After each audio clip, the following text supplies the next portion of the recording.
The Swiss Family Robinson, Chapter 15, A Voyage to the Wreck, the Raft. Early on the following morning, I announced a plan which I had decided upon on the previous day, of visiting the vessel and requested Fritz to make preparations. Collecting our arms and provisions, I called Ernest and Jack to give them some parting injunctions, but they were nowhere to be found. Their mother surmised that they had gone to dig up a fresh supply of potatoes, and we therefore set out without waiting for their return, after saying a tearful farewell to Mother and Frank. Just as we reached the bridge of Jackal River, Jack and Ernest, to our astonishment, suddenly darted out from behind a bush, screaming and laughing over the trick they had played on us. They begged that as they had come so far, I would take them with me to the ship. I reproved them and pointed out that this was impossible, for not only would it be too many for the boat, but those at home would be anxious at their non-appearance. I therefore ordered their immediate return and was glad of their opportunity this gave me to send a message to my dear wife, that we should remain all night and she should not feel uneasy on our account. Quickly embarking, we steered our little boat out into the current which flowed into Safety Bay, and very soon we reached the wreck. Our first care was to collect suitable materials to construct a raft, which we would carry more than our boat of tubs could hold. Choosing a number of empty barrels, we nailed them firmly together and put a flooring of planks above, surrounding it with a railing about 2 feet high, thus succeeding in making a first-rate raft suitable for our purpose.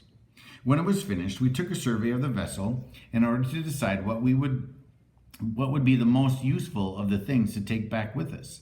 It was now evening, and after a comfortable meal, we retired to the captain's cabin and slept soundly till the broad daylight. The next morning, we set actively to work to load our 2 boats. After stripping the cabins, we took the locks from the doors and the bolts from the shutters and all the furniture and fittings we could move. A couple of sea chests belonging to the ship's officers proved that they were great prize, but of still greater value were the lockers of the ship's carpenter and the gunsmith. The captain's trunk contained a valuable assortment of jewelry consisting of gold and silver watches, chains, buckles, studs, and a snuff box, most probably intended as presents or as stock for profitable trade in the new colony, and a cash box full of doubloons and piastres. But we were better pleased to find a number of young European fruit trees and plants which had been most carefully packed for the voyage, and I recognized among them the pear, apple, orange, almond, peach, chestnut, and vine fruit, which in our dear native Swiss home we had made so often enjoyed. We discovered also a number of strong iron bars, a grindstone, a wagon and cartwheels, and a complete set of smith's tools, hatchets and shovels, chains, iron and copper wire, a plowshare, a hand mill, and not least important, several sacks of maize, peas, oats, and other grain. In a word, a seemingly inexhaustible store of articles expressly provided for the support of a European colony to be founded in the Southern Ocean. There were also parts of a sawmill, which we thought to be fitted together with a little trouble, if we had strength enough to lift it, and the pieces were all numbered. And now the question arose, which of all these valuable things should we take with us, and which should we leave behind? I decided to take some powder and shot, iron, lead, and grain, together with the fruit trees and tools, and of these to place on the raft, and in our tugboat as much as we could possibly carry.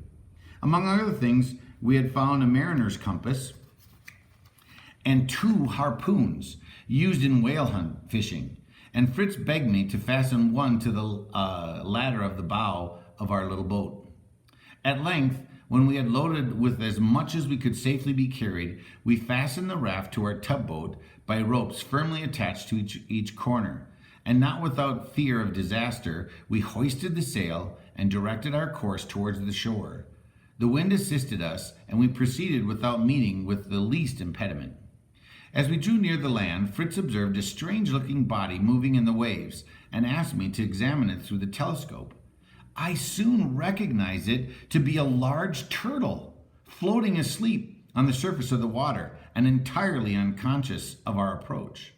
As Fritz begged me to steer towards it, I complied with his desire. But the next moment, a violent shock caused the boat to rock, while a noise as a rope running through a reel was followed by a second shock and a rapid rushing forward of the boat. "Well, what's the matter, Fritz?" I exclaimed in alarm. I have him safe," cried the youth eagerly, and I saw at once that my boy had really struck the turtle with the harpoon, and that the wounded animal, in its violent exertions to escape, was rapidly swimming and drawing the boat after it at terrific speed. I pulled down the sail immediately and scrambled to the forepart of the boat, intending to cut the cord and set the turtle free. But Fritz stood ready with his hatchet and begged me to wait, assuring me that there was no danger. "I can cut the rope instantly if it's necessary," he said, and I yielded to his request and returned to the helm. Drawn by the turtle, we advanced rapidly, but as we drew near to the shore, I noticed that the creature was endeavoring to again reach the open sea. The wind blew landward, however, and I hoisted the sail, and at last we landed on a soft sloping shore not far from Falcon's Nest. Without delay, I jumped into the shallow water and dispatched the turtle with my axe. Fritz fired the gun to announce our arrival, and as usual, all came to greet us. Great was their surprise, not only with the value of our cargo, but at the strange mode by which we had been brought into the harbor. While my wife and the boys went for the sledge on which to remove the part of our load, the rising tide carried the raft further up on the beach, and on ebbing, left it almost dry upon the sand. The first article to be placed upon the sledge was the turtle. It was of enormous size and weighed at least 300 weight. To keep it in its place, we were obliged to pile around it the mattress and other light articles which we had brought on shore. To assist the two animals in drawing their heavy load, we exerted all his strength, some pushing, others pulling, and so in joyous procession we set out for Falcon's Nest. Our first care on arriving there was to unload the turtle and lay him on his back in order to remove the shell and so get the delicate flesh. Seizing a hatchet with one blow at the breast of the animal, I separated a part of the shell, cutting off as much of the flesh with which I could as would serve for our supper. I advised my wife to cook in a piece of shell, adding only a little salt. The head, the paws, and the entrails we gave to the dogs and proceeded to salt the remainder. "And the back of the shell?" cried Fritz. "Could we not make it into a water trough? It would be so pleasant to have fresh water for our bath or for washing our hands." "That would indeed be useful," I replied, "if your plan could be carried out, but we should require some clay with which to fix it in its place." "Oh, I can supply you with that," exclaimed Jack, putting in his word. "I brought some clay home this morning from the banks of the river." "When you have decided about the water trough," said Ernest, "I will show you some white roots which we have discovered. Our old sow eats them as if they were delicious. They appear to be some sort of horseradish." After examining them carefully, I replied, "If I'm not mistaken, my boy, you have made a most useful discovery. I believe this is a manioc, of which cassava cakes are made by the inhabitants of the West Indies, but it must be carefully prepared, for it contains a dangerous poison. However, it will provide us with a very palatable and nutritious substance with which we can use instead of bread. It is from this root that the well-known tapioca is made." While talking, we had been busily engaged in unloading the sledge, and the task being now completed, I again set off with the three older boys to bring another load from the boat before night set in. Frank remained behind to help his mother to prepare and cook the flesh of the turtle, so that when we returned tired and hungry, we found the royal dish awaiting us. We again loaded the sledge with as much as we could carry, the two chests, the wagon wheels, the hand mill, which the discovery of the manioc rendered doubly important and valuable to us, and as many of the smaller articles as we could find room for. The supper of turtle proved most delicious, and when, after prayers, we ascended to our berths in the tree and laid ourselves down on the blankets and mattresses brought from the ship, which we had hoisted up with our block and tackle, we quickly sank into a sweet and refreshing sleep.